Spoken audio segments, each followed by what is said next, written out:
প্রিয় ভাই, আজ আমি তোমাদেরকে ড্রাইভিং শিখাবো। এক ভাই তিনি ড্রাইভিং করতেছে, তিনি কিভাবে গাড়ি চালায়।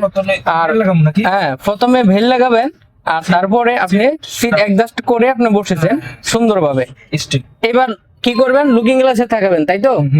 লুকিং গ্লাসে দেখবেন, তারপর আপনার ডাইন পাশে লুকিং গ্লাসে দেখবেন। ক্লিয়ার? অলরেডি লাগাই দিছি। হ্যাঁ, অলরেডি কয় নাম্বার গিয়ার দিছেন আপনি? এখন এক নাম্বার গিয়ার দিছেন। এক নাম্বার গিয়ারটা দেওয়ার কারণটা কি বলেন? এক নম্বর গিয়ার মানে শুরু করলাম, এক নম্বর গিয়ারে আপনি শুরু করলেন। আর এক নম্বর গিয়ারে শুরু করলে কি উপকার হয় আর কি না ব্যবহার করলে কি ক্ষতি হয়? এক নম্বর গিয়ার লাগাতেই হবে, কারণ প্রথমে যদি তিন নাম্বার 2 নম্বর লাগাই দেন তাইলে গাড়ির ক্ষতি আছে।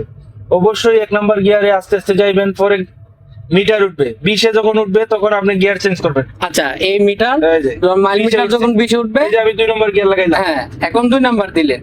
এই যে 30-এ উঠছে, আমি 3 নম্বর গিয়ার লাগাইতে পারি। আচ্ছা, 30-এ উঠছে, তারপরে আপনি 3 নাম্বার লাগালেন। তো আপনার গাড়ি গিয়ার দেখতে পাইতেছে এখানে কয়টা গিয়ার আপনার? 5টা গিয়ার, একটা রিভার্স নাম্বার লেখা আছে, নাম্বার লেখা আছে, একটা ব্যাক গিয়ার মানে রিভার্স গিয়ার। তো আপনি এটা আজকে শিখালেন যে 4 নম্বরে দিতে পারবো। এখন আমি 40-50-এ গাড়ি উঠতেছে। আচ্ছা, এক নাম্বার দিয়ে আপনি 10 পর্যন্ত চালাবেন, 2 নাম্বার গিয়ার দিয়ে 20 পর্যন্ত চালাবেন, 3 নাম্বার গিয়ার দিয়ে 40 চালাবেন, 4 নাম্বার গিয়ার দিয়ে 50-60 চালাবেন। এটাই তো দর্শকদের বুঝাইছেন, তাই তো? আচ্ছা, ঠিক আছে, ক্লিয়ার করে দিলাম। এবার আপনি যখন হাইওয়ে গাড়ি চালাবেন তখন কি কি নিয়ম আপনি মানেন? অবশ্যই আমি সিট বেল্ট দেখি, তারপরে আমার লুকিং গ্লাস ফলো করি, পিছন দিয়ে গাড়ি আসতেছে, তারপরে গিয়া সামনে যদি রাত্রে হয় হেডলাইট চালাই, যদি দিনের বেলা হয় তাহলে অবশ্যই সতর্কমূলক ভাবে সিগন্যাল মান্য করে এবং ক্যামেরা দেখা লিমিট ক্রস করে। যেমন আমার ক্যামেরা সামনে আছে, এখন আমার লিমিট আছে 80-100, তাহলে এটা মাইনা চলতে হইব, এটাই।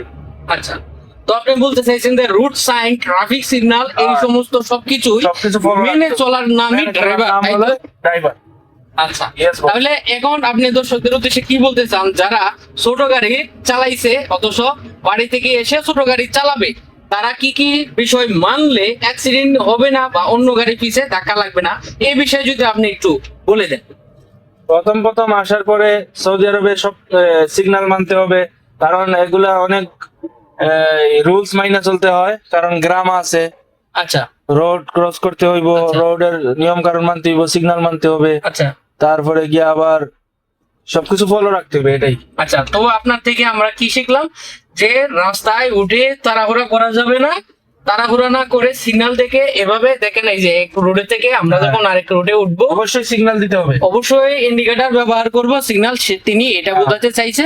আর এভাবে যে গাড়ি আসতেছে এই গাড়িটা এভাবে আসা ফলো করে গাড়ি যেন না থাকে, তারপরেই আপনারা এক রুট থেকে আরেক রুটে উঠবেন।